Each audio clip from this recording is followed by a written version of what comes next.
दोस्तों वीडियो का थंबनेल देखकर ही आप समझ गए होंगे कि वीडियो किसके ऊपर है। दो मुद्दों पर वीडियो बनेगी। पहला है दोस्तों महेंद्र पाल सिंह आर्या के बारे में, उनकी गपोड़पंथी के बारे में, उनकी सच्चाई हम आपके सामने रखने वाले हैं। और दूसरी है दोस्तों एक बकरी चोर की कहानी। तो बकरी चोर की कहानी देखने के लिए आप वीडियो लास्ट तक जरूर देखें। अगर आप वीडियो नहीं देखेंगे लास्ट तक तो आप बकरी चोर की कहानी नहीं समझ पाएंगे। तो दोस्तों आइए शुरू करते हैं ये वीडियो। धर्म को मानने वाले देवियों, सज्जनों और धर्म में विश्वासियों में एक मित्र ने एक वीडियो शेयर किया और बोला इसे एक बार देखना जरूर।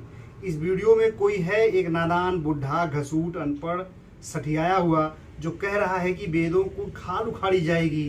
वेद है क्या कि उसकी खाल उखाड़ोगे।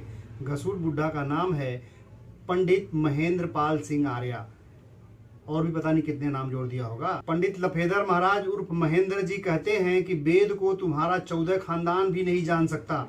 अरे कैसे जानेंगे महाराज, उसमें तो आप लोगों ने कुंडली बैठा के रखा हुआ है। महेंद्र पाल जी कहते हैं कि तुम्हें तो हफीज बोलने नहीं आता, हाफिज होता है।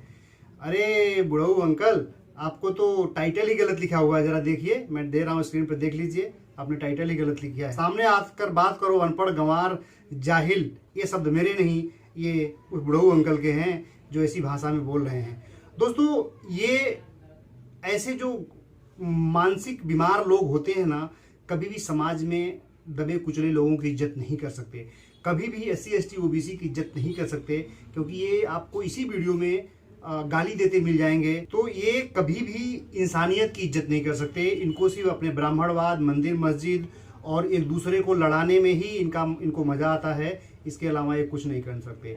महेंद्र पाल अंकल, आपको पता नहीं कितने पढ़े हो कि नहीं पढ़े हो, मुझे तो ये भी नहीं पता चलता, क्योंकि आपका मैं देखता हूँ लिख करके सारी चीज़ें ऐसे नीचे मुंडी करके खाली थोड़ा सा चेहरा दिखता है, सब पढ़ते रहते हैं उसमें। वो पढ़ने भी बराबर से नहीं आता।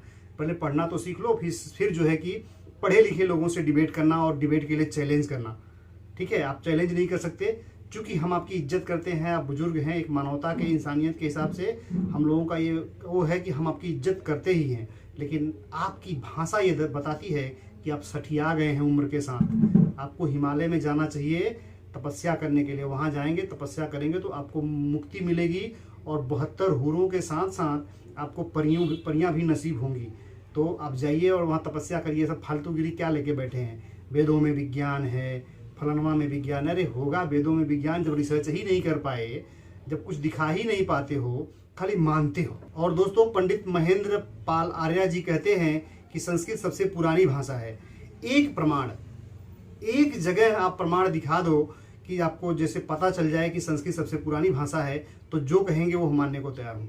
कहीं नहीं मिलेगा। गपोड़पंथी के अलावा आपके पास ऐसी कोई प्रमाण नहीं है जिससे आप कह सकते हैं कि संस्कृत जो है हमारी सबसे पुरानी भाषा है।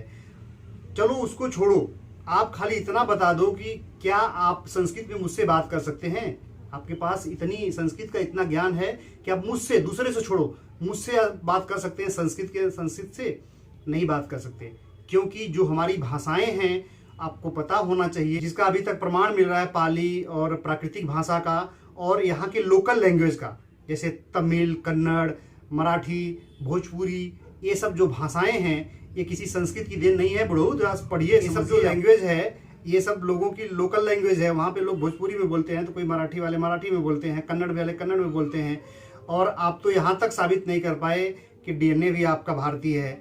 और मैं क्या कहूँ, आपके ही बड़े बड़े नेता भागवत हो गए, चाहे आप पढ़ लीजिए अपने महापुरुषों को, जिसको आप महापुरुष मानते हैं, वही खुद ही कहते हैं कि भैया हमारा DNA यहाँ का नहीं है। तो हड़प्पा मोहनजोदड़ो की खुदाई में जो मिल रहा है सारी चीज़ें, क्या बोलेंगे। आपको तो एक पैसे का ज्ञान नहीं है बुढ़ऊ। थोड़ा सा हंसी मत उड़ाइए, उम्र हो गया आपका, सठिया गए हैं आप। ठीक है, ऐसी बातों में मेरा मानना है कि किसी को एक्सपोज भी करो ना तो उसे अपने एक अच्छे से लैंग्वेज में, जिससे लोगों को सुनकर लगे कि नहीं सामने वाला संस्कार की बात कर रहा है, संस्कृत की बात कर रहा है।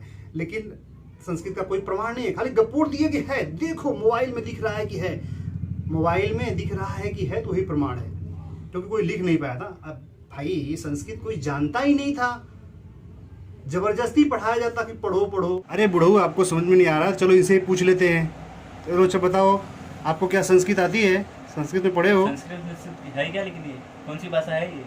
लो बुढ़ऊ देखो, इनको भी संस्कृत नहीं आ रही है, पहली बार सुने हैं। चलो अच्छा, इस अंकल से ही पूछ लेते हैं। अंकल आपकी उम्र कितनी है? 64 रनिंग। कितनी पढ़ाई की है आप? BA तक पढ़ा हूँ। ग्रेजुएट है मतलब? ग्रेजुएट है। आपने संस्कृत पढ़ा है? संस्कृत जानते हैं आप? नहीं संस्कृत नहीं जानते? आपके हिसाब से यहाँ पे कोई कभी संस्कृत भाषा रही होगी? नहीं होगी। क्यों, आपको ऐसा क्यों लगता है? अपना अपना भाषा ये मराठी है ना, महाराष्ट्र में, तो संस्कृत कैसे होगी? तो संस्कृत इसका मतलब भाषा नहीं है यहाँ पे? नहीं। तो बुढ़ऊ को बोल दो कि भाई संस्कृत भाषा नहीं रही है, तुम्हारे से ज़्यादा उम्र के है, संस्कृत नहीं रही है। समझे महेंद्र पाल आर्या जी? ये आपकी उम्र, आपसे दादा की उम्र के हैं, वो बता रहे हैं आपको। दोस्तों मैं एक कहानी के माध्यम से बताना चाहता हूँ कि संस्कृत कितनी पुरानी भाषा है।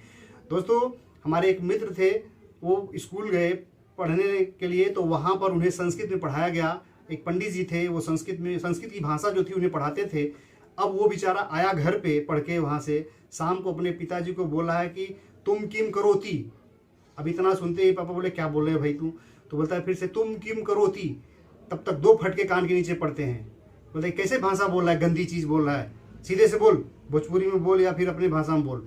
तो सोचिए अगर वो होता तो उसके पिताजी को ये पता नहीं होता कि संस्कृत हमारी सबसे वैदिक भाषा है, सबसे पुरानी भाषा है। जी नहीं, सठिया गए हो, फिर से रिसर्च करो। मोबाइल में ऐसा दिखाने से काम नहीं चलेगा।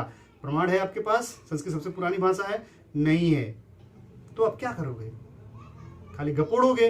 तो मैं समझ सकता हूँ और समझा सकता हूँ कि ये जो महेंद्र पाल सिंह हैं एकदम से सठियाए, और इनके वीडियो को देखकर अपना दिमाग खराब मत करिए, आप संतुलित रहिए, ठीक है? ये बेचारे एकदम बुढ़े हो गए हैं, थोड़ा सा उम्र के साथ देखिए होता ही ऐसा है। हमारे यहाँ कहा जाता है ना कि उम्र जब ज़्यादा हो जाती है तो लोग सठिया जाते हैं, तो ये सठिया गए हैं और कुछ है नहीं इनको। और हम इनका आज भी आदर सम्मान करते हैं, और जो भी भाई चैनल वाले इनको एक्सपोज करते हैं, इनके बारे में बताते हैं, मैं उनसे हाथ जोड़कर अनुरोध करूँगा कि इनकी उम्र की लिहाज करिए। बेचारे अब जाने का टाइम हुआ, पता नहीं कब निकल लें, कब चले जाएं स्वर्ग में, और वहाँ पर उनको परियों के साथ रहना है। दोस्तों एक कहानी के माध्यम से हम आपको समझाने चाहते हैं कि बकरी चोर का मतलब क्या होता है।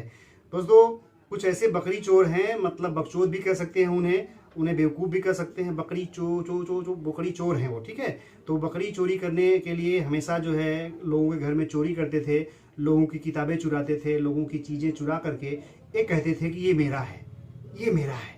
अब वो समय के साथ परंपराएं बन गई, वो व्यापार बन गया। हाँ दोस्तों, वीडियो कैसा लगा कमेंट्स करके ज़रूर बताएं, और वीडियो को शेयर करके महेंद्र पाल आर्या तक पहुंचा दें, जिससे कि वो इस वीडियो के ऊपर फिर से बनाएंगे आधे घंटे का वीडियो, उसमें बहुत सारी गालियां देंगे। अब हम उनकी गालियों का भी सम्मान करते हैं, क्योंकि उनके वेदों में शायद गालियाँ ही लिखी हुई हैं। तो दोस्तों मिलते हैं अगले वीडियो में, तब तक के लिए मानवता जिंदाबाद।